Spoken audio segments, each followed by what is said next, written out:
Hello, everyone, and welcome to this week's episode of Coffee Talk. If you've just joined, Coffee Talks are the short in-between episodes where we read your listener-submitted stories, hang out with friends, talk about witchy pop culture, or chat with you about what is going on in our personal practices. And if you want to be featured on Coffee Talk, email us at submissions@coffeeandcauldrons.com, or you can send us your submission on our website, coffeeandcauldrons.com. You can send us your tips, your ghost stories, or any kind of funny story you think the community would love to hear. Be sure to let us know if we can share your name, or if you don't want us to. Your social media usernames are also a great way to get credit. Now, if typing out an entire email is just not your jam, we do have a voicemail service where you can call a number and leave a voicemail telling us your story. Now, there is a 3-minute cutoff period. So if you don't finish your story, just give us a call back. We'll put it together.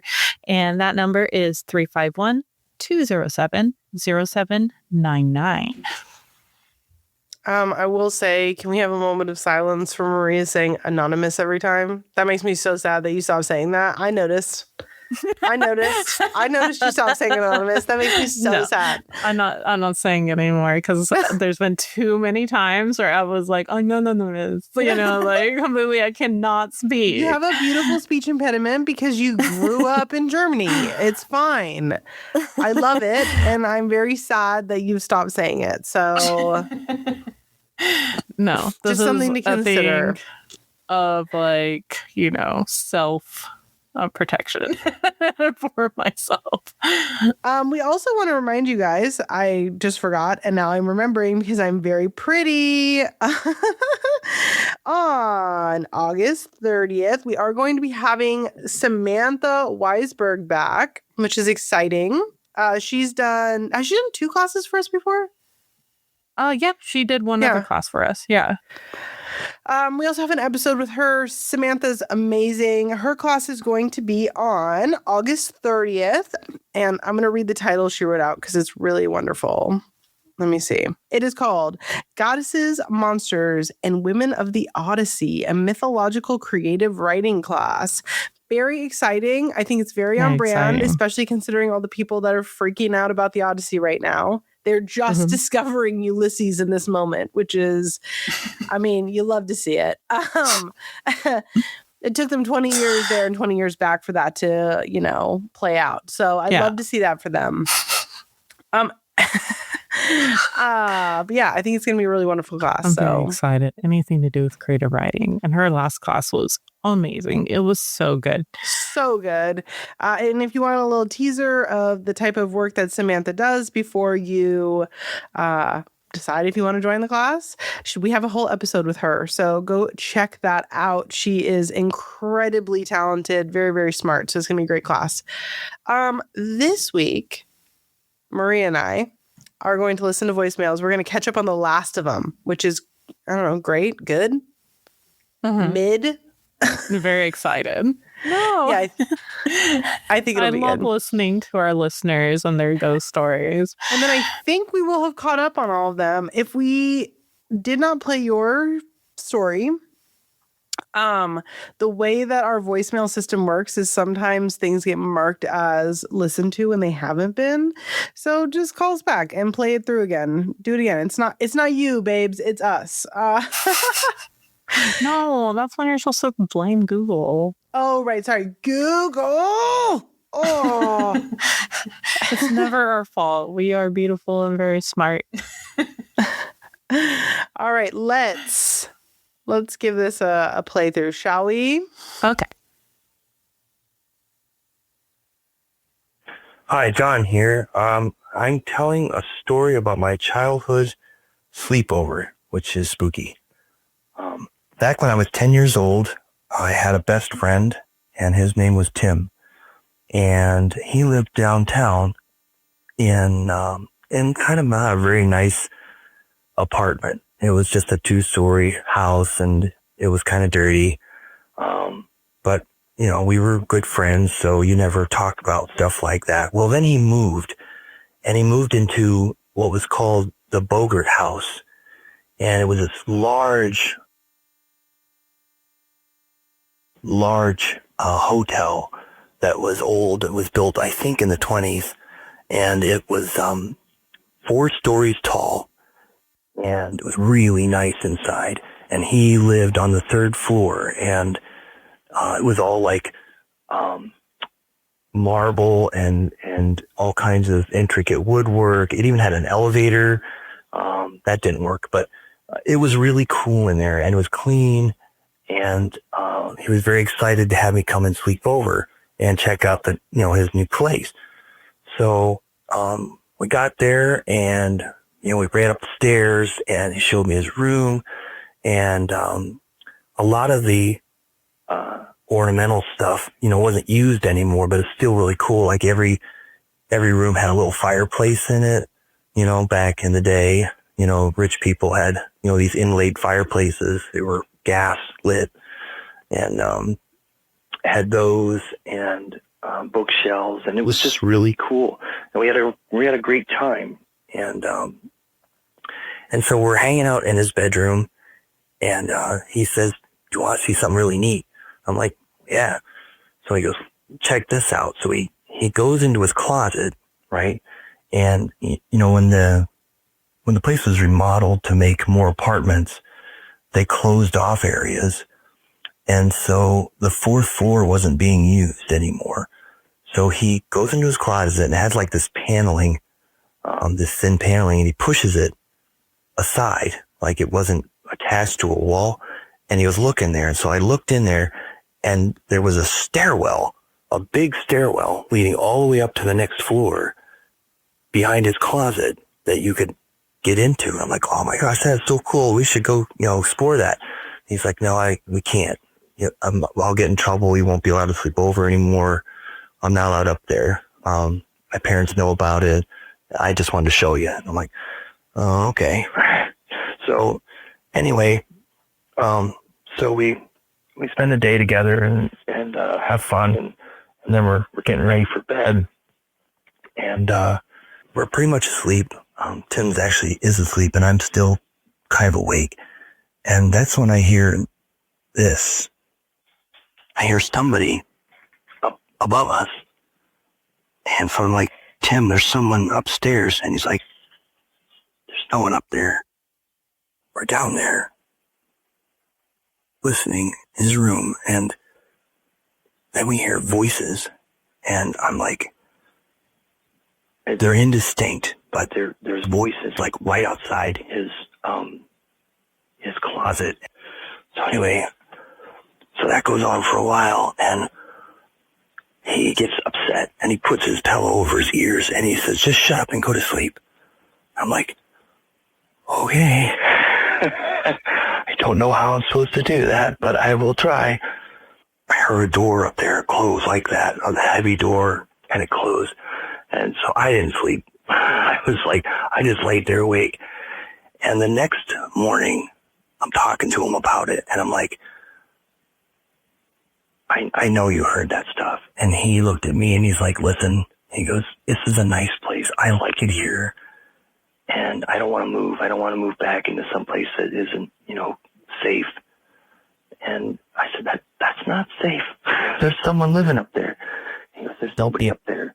He goes, we already complained about it to the landlord, and they went and checked out. There's no homeless people. There's nothing. Because we don't know what it is. It's just noises. He goes, "Please don't say anything to anybody. I like it here. It's just noises." So I promised him, and I didn't, but I know we both heard it, and I don't know what it was. I'm pretty sure it was something supernatural, but I can't say for sure. But anyway, later that summer, he moved into a really nice house, a whole house. They had a whole house themselves. So they got out of there, and we had plenty of other sleepovers that, weren't terrifying. Anyway, I hope you guys enjoyed the story, and have a great day. Thanks. Bye, witches. First of all, John, that was fucking incredible. That was I so really enjoyed it. unbelievably good. Like, I like Yeah, how that- Fred was really deep in denial. Yeah, they were like, just ignore it. Just ignore it. If we Nothing don't to say it's not see. real. Truth is, his parents had like a staircase also in their bedroom, and they were going up there. You know, Yeah, fucking probably. That probably have like a sex dungeon upstairs in the Don't attic. ever say that, ever. The next time you go to say that, get a job. That was crazy. Don't ever say that. Take it back, Maria. Look, we have to go through the mundane reasons of why this could be happening. Well, And I'm that could thinking about definitely be John's it. age. So this would have been like what, the early 80s, probably. Mhm. So yeah, maybe they were swingers. Maybe they were swingers. Maybe they were swingers. That had a big revival in the late 70s, early 80s. Yeah, then. So maybe they were swingers. I don't know. It was their upside down pineapples at their house. Oh my gosh. Okay, so let's do our last one. Hi, my name is Emerson, and I am pretty new to witchcraft. I've been on and off with my practice since I was in high school. I'm 22 years old now. And I just wanted to share a little story of kind of when I got back into it, I guess. And I was doing like this cleansing on my house, and it was my first time doing one, and I thought I followed all the steps pretty correctly, and I thought it went pretty well. I felt pretty good after it, and my house smelled awesome, so that was great. But that same night, I went to bed, and me and my fiance, we were just laying there, and I kept getting this feeling that I was going to get sleep paralysis, and I can always tell when I'm going to, so then I kind of have to suck it up and go to bed and just deal with whatever's going to happen. But that night, I felt it, but like it didn't happen. I was like, okay, cool. And I actually went to bed. Well, my fiance, she gets up at like 4 a.m. To get ready to go to work. And so she was already gone by the time this happened, but I was dreaming, at least I think I was dreaming, because I didn't actually wake up and it didn't feel like sleep paralysis. But anyway, I basically woke up out of my sleep, but I'm still sleeping. And I was looking at like my doorway because my bed faces like directly kind of like at the side, the same wall that my door's on. So if the door's cracked open, I can see down my hallway, which is terrifying when it's dark. And I'm staring and I see like this woman and she's like looking at me, and in my dream she's my mom. Like I can just feel that she's like my mom, and I was just like what are you doing? Like that's weird. But she was just staring at me, and then she gets closer, but she refuses to come into my room. Like she won't pass like the threshold of the door, like the doorway. And so I'm just staring at her, and I'm like trying to move, but my body is like paralyzed. So this sounds like sleep paralysis, but I was asleep. Like I was not awake. Like I could tell the difference. I'm dreaming, right? And so my arms are positioned in a way, like if I'm laying back and my head is propped up on my headboard, the rest of my body is like flat and my arms are up as if I'm like chained to my bed, but like, I'm not. My arms are just up that way. And I'm trying with everything in me to like make a noise. So I'm trying to like flick my wrist back to hit the headboard. And I just cannot move. And she's just staring at me and she's smiling so creepily. And so I'm like trying to move and I'm looking at her. I'm like, oh my God. And then it goes to where she's kind of just like barely kind of like poking her head like out, I guess, so I can like see her eye only. She's kind of like poking through a little to where I can only see her eye now. And she still has like that creepy smile on her face. And I'm like freaking out and I'm trying to wake up because I'm just like, what are you doing? And then she kind of like backs up a little and she's still just standing there. And I just stopped trying to move and I'm just looking, like waiting. Well, then she starts like she looks up and she starts jumping. And she's jumping trying to hit something on my ceiling. Like it's like she's trying to jump up and like touch it. And she's just continuously doing that. Like, she doesn't stop to look at me anymore. She doesn't like that. Like, she's looking up and she is trying to hit it. And I'm just like, oh my gosh. So that's when I start flicking my wrist again. I'm trying to hit my headboard, like everything. And I'm like, oh my God. And she's just, and like, she's getting faster. Like, she's like jumping and trying to hit it. And like, I start freaking out. And then finally I like wake up in real life and I'm just like breathing so heavily. And it's like, oh my God, what the actual fuck just happened? And my fiance's not there anymore, so I'm alone in this dark-ass room. And I just, like, kind of, like, sit in my bed, like, oh, my God, like, what did I do? Like, did I not cleanse properly? Like, did I do something? Like, what the fuck? And so then I just basically stay up the rest of the time with my light on. And then in the morning, like, the sun finally comes up and everything, I go and I look, and that is the thing that she was like reaching up to like hit and everything is the door to my attic. Like, my apartment has like a little crawl space, I guess, up there. I've only seen the maintenance guy go in there like once. Yeah, that's what she was trying to hit and trying to open. I was like, okay, fuck that. So then I'm like doing all this research, and I end up making like this little dream jar, and I re-cleanse everything because I don't know if I did it wrong the first time. And then after that, like, I was fine. I didn't like feel anything. I didn't have any more like weird dreams like that anymore. Like, I don't know. It actually just scared the absolute living shit out of me. But yeah, that's not the first time I've seen that actual lady in one of my dreams though. I saw her another time, but like, I don't know, it's just different. But yeah, if you have any thoughts on whatever that was, that would be great. So yeah. Oh, and any tips for witchcraft in general, because like I said, I'm on and off all the time, and I'm trying to be more motivated to continue and things like that. So just whatever you got. Also, love you guys. Thank you. Hey, Emerson, what the fuck? I wonder if, like, their mom was trying to tell them that, you know, you didn't cleanse the space and you need to cleanse it. Oh, Like, pointing, being yeah. like, this needs to get done, bestie. Yeah. Getting your attention by staring at you and making you feel unsettled and uncomfortable and trying to get to the attic. That makes sense. Because why else would they be doing that? Mm-hmm. Yeah. That makes perfect sense. Yeah. I believe sometimes ghosts are just like creepy on accident, I feel. And they don't mean it. They're creepy by default. That is, no, that's there's kind of times their... where you're like, oh, this feels okay, you know. But there's times where I know, like, but I mean, this is like, not okay. like yes. Mm-hmm. People like us who like invite this in, we have a long history of like seeing things, inviting things in, knowing what to do. But as like a baseline for your average person, ghosts, a person being in your house, creepy. Yeah. And I would say I would be very careful about what you are cleansing with, because there's a lot of things that people say are cleansing, which are not, and they actually amplify energy. If you're going to cleanse like anything, especially for spirits, like I would use lavender personally, like a lot of lavender. Rue. Yeah, rue. And frankincense. Mullein is one of those things that like, it's a really good ward for spirits if it's dried and hanging or growing, but really bad if you burn it because it invites them in. So it's like that's like such a great point of like, be mindful about what we're using. Yeah. Yeah. Yeah, everything's marked as cleansing. Everything really is. If you burn not. it, they say it's cleansing.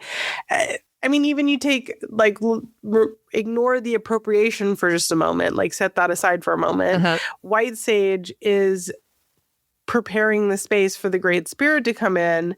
So yeah, it's cleansing, air quote, right? But with the intention of a spirit coming in. So obviously, like, I'm really minimizing that whole usage there, and you shouldn't be using white sage anyway, but especially people who are relatively new, they might not know that like how appropriative that is, etc. So if we're gonna have a good faith look at this, right, and assume that you just are ignorant and don't know, the other layer of ignorance there is that you actually are preparing a space for spirits to come in. So yeah, something to just keep in mind. Yeah. And if you're still in that space, I would consider just like even having your wife like up there and like do like a quick, you know, back and forth motion. Back and forth, baby. Back and you know, forth. and have to stick your head in like back and forth, baby. Like a little, what are those, bug bombs? Just launch it to the back. Yes. I actually did one time have a thought about, so a long time ago, I lived in a place that had an attic. I don't currently have an attic in this house, and I've never, since moving up north, we've never had an attic, okay? But I did live in a house that was like a 1920s, like rundown, just, it was a beautiful home, like an Art Nouveau style home, but I was I was like renting it on a budget because my friend owned it and was fixing it up. So basically I was there to make sure there weren't squatters, but it was like a really rundown house. Okay. Yeah. And there was an attic there. And I did one time think about getting one of those. Like, have you seen the kids' toys that are like little whales and they've got like little wavy arms that you put a hose to for sprinklers? Mhm. I did one time think about attaching like a pump water situation and putting holy water in it and like pumping it to wacky waving inflatable tube man, the attic, because it freaked me out so bad and I didn't want to go in there. Creating water damage by holy water. Well, that's why I didn't do it, because it also wasn't my house. But I did think about it. The thought was there in my brain. It's so funny how like people, depending on where you live, are like terrified of attics. My attic's completely unfinished. Like the only thing that is up there is our Christmas stuff and the HVAC unit. And so it's like when I go up there, it's like no big deal. The only thing I'm like, there's no gas this time, right? Because that one time we had the gas leak. Like that's my biggest fear. So it's so funny. I don't like spiders, and that's why I don't like attics. Oh, yeah. It's not the ghosts. It's the spiders. Yeah, I don't mind spiders. I don't want them touching me. Blech. I literally have a pillow by our front door that says the spider webs are part of the decor. So that's so funny. I might as well let people know what they're stepping in for. Yeah. Well, that being said, thank you everyone for joining us today. As a reminder for those of you who are listening, Maria and I will be doing a live Q&A. This feels appropriate because of Emerson's question about tips. We are going to be doing monthly live Q&As on the Patreon. Our nearest is going to be August 16th. Mm-hmm. This will be for everyone casting tier and up. It is going to become a replacement for the part 2 episodes. So if you are like Emerson who has questions and want direct answers, join us in the casting tier and we would love to answer them. This is a Patreon exclusive. This will never be aired. This is something that will be just to the Patreon. So we would love to have you. Yeah, come join us. Yeah, and we hope to see you next week for our regular episode. You can check out our website for our links to our submission forms or shoot us an email at submissions@coffeeandcauldrons.com or leave us a voicemail at 351-207-0799. And as always, if you enjoy Coffee and Cauldrons, please take a moment to review us on anything that you are listening on. Or if you want to support us directly, consider joining us on Patreon, where we share articles, special part 2 episodes now, where they're live. We have a script. We have a script, guys. We need to update it. Give her grace. Also, Spell of the Month box and a Discord. We have an amazing Discord full of amazing people and events and discussions. Come join us on there. Okay. All right. Bye. See you next time.